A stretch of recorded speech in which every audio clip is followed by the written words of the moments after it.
The capital city of Rio de Janeiro in 1930 is a bastion of refined, aristocratic privilege, built on the generational wealth of coastal elites. You arrive to tear it down.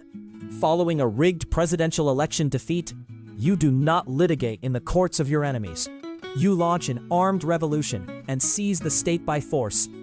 You are a wealthy rural oligarch from the Pampas, and you bring the raw, machista culture of the southern frontier directly into the polite, manicured avenues of the First Brazilian Republic. You announce your dominance visually and viscerally. Riding into the elegant city center, you wear the wide-brimmed gaucho hat of your homeland. In a calculated desecration of elite symbols, you tether your horses directly to the obelisk on the city's central avenue. You retire to your quarters to sleep, but your doors are guarded by fiercely loyal gauchos from your home district. Rough men dressed in baggy bombachas and armed to the teeth with garruchas. The polished coastal politicians look on in horror as their era abruptly ends. Your entire life is defined by the relentless exercise of pragmatic power, using paternalism, calculated patience, and ideological flexibility to reshape a nation and ensure personal political survival. This mastery of power was forged in the fires of earlier, more chaotic violence. During your youth as a student in Ouro Preto, you operate within the shadow of the corrupt coffee with milk system, a fraudulent electoral duopoly dominated by coffee oligarchs from Sao Paulo and dairy barons from Minas Gerais. The atmosphere of the student quarters is tense, provincial, and fiercely tribal, steeped in a history of brutal regional warfare where personal honor is paramount. A bitter feud over regional insults spirals rapidly out of control, culminating in a sudden, lethal shootout. Blood is spilled in the streets, and you are forced to flee Ouro Preto, retreating to the safety of the Deep South. This violent rupture permanently alters your psychology. You realize that raw aggression and open anger are profound vulnerabilities in the treacherous game of Brazilian politics. You develop an impenetrable psychological armor. You learn to project a polite, unchanging smile that never reflects genuine warmth or joy. It is a calculated defensive shield, designed to disarm rivals and entirely conceal your true intentions from those who would use your emotions against you. It is a profound political irony that the most dangerous men are rarely the ones shouting. They are the ones who learn to hide their lethal capabilities behind a mask of permanent, gracious civility. By 1932, just 2 years after your dramatic takeover of the capital, the old establishment strikes back. The regional elites of Sao Paulo, desperate to reclaim their lost supremacy, launch a massive armed revolt. The Paulista War is a direct existential threat to your provisional government, demanding an immediate and decisive response to prevent the country from fracturing. You meet their rebellion with overwhelming federal force, deploying the military to crush the uprising on the battlefield. You systematically disarm the regional militias, replacing rebellious state governors with loyal federal interventors to secure a state monopoly on force. But military victory is only the first half of your strategy. Rather than humiliating the vanquished elites and breeding generational resentment, you immediately co-opt their underlying demands. You absorb their massive debts into the federal treasury, relieving their financial ruin. You agree to convene an assembly and write the 1934 Constitution they so loudly demanded. You disarm the surviving elites, not just by taking their weapons, but by taking their political platform and claiming it entirely as your own. By 1937, now in your mid-50s, the fragile illusion of democracy becomes a fatal liability. A looming election threatens to strip away your authority, a risk you refuse to accept. You need a permanent solution to domestic opposition. You fabricate a massive, non-existent communist plot known as the Cohen Plan. Using the manufactured dread of radical subversion, you stage a self-coup, dissolve Congress, ban all political parties, and declare the Estado Novo dictatorship. Your new state operates on a terrifying duality. centralizing absolute power through both benevolence and dread. You decree the consolidation of labor laws, effectively granting the urban working class an 8-hour workday, paid vacations, and a minimum wage. The masses are wooed by this sweeping, top-down paternalism. The Department of Press and Propaganda churns out children's books venerating your name, while Cine Jornal Brasileiro newsreels and samba songs praise the dignity of relentless labor. Yet beneath this bright, highly managed civic pride, independent strikes are strictly outlawed. For those who refuse to comply with your vision, there is the quiet, suffocating terror of the DOP's secret police. Political dissidents simply vanish into the shadows, their voices erased from the national narrative without a trace.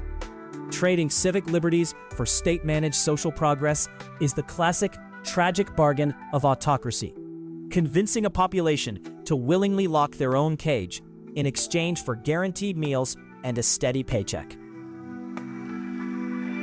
As the globe plunges into the catastrophic violence of the Second World War, you perceive an unprecedented strategic opportunity.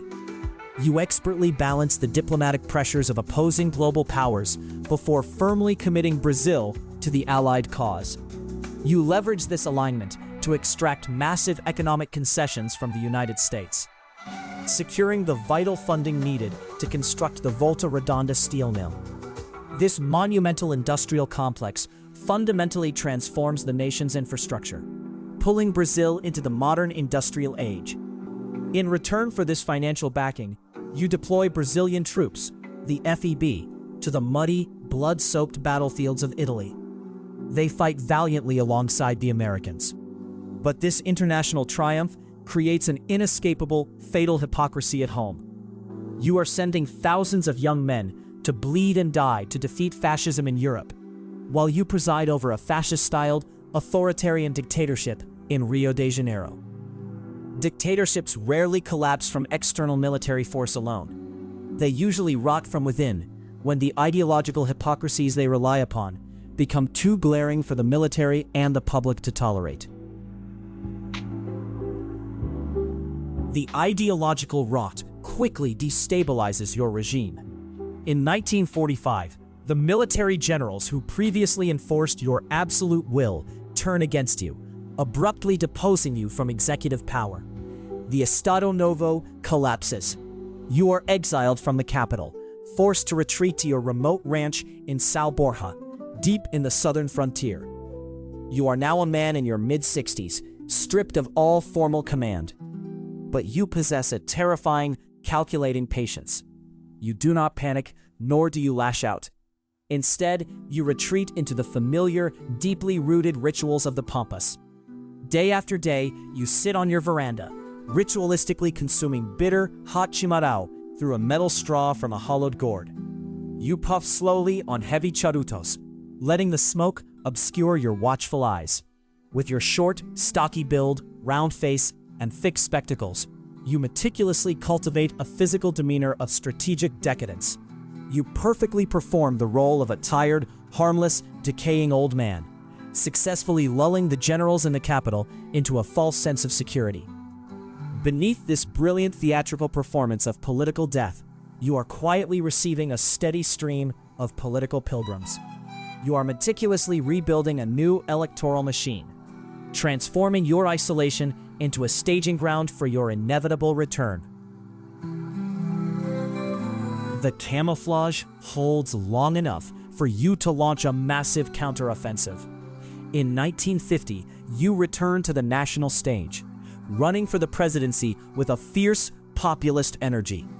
Wielding a messianic belief in your unique, unbreakable connection to the Brazilian masses, you bypass the elites and campaign directly to the working class.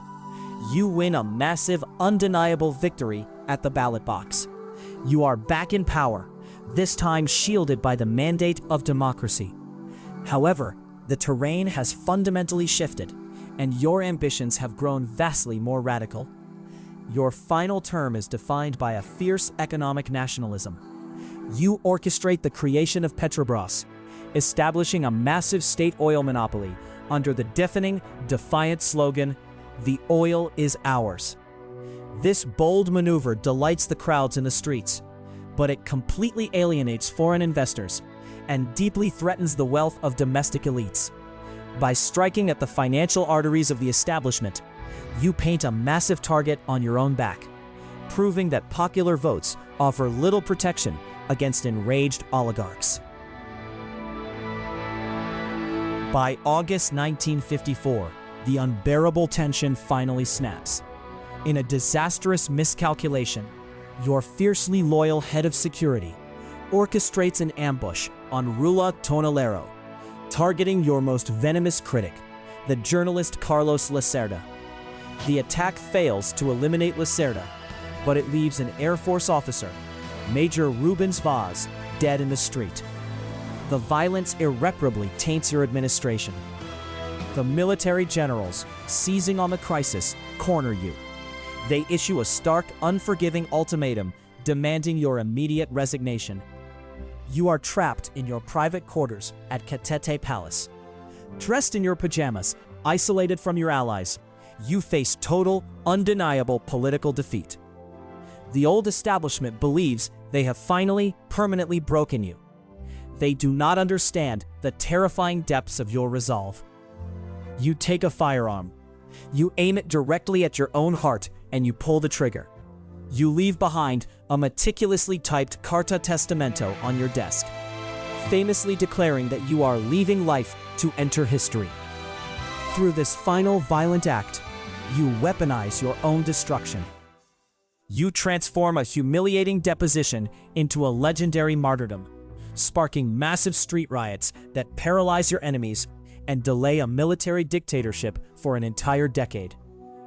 It is the ultimate expression of the relentless exercise of pragmatic power, using paternalism, calculated patience, and ideological flexibility to reshape a nation and ensure personal political survival.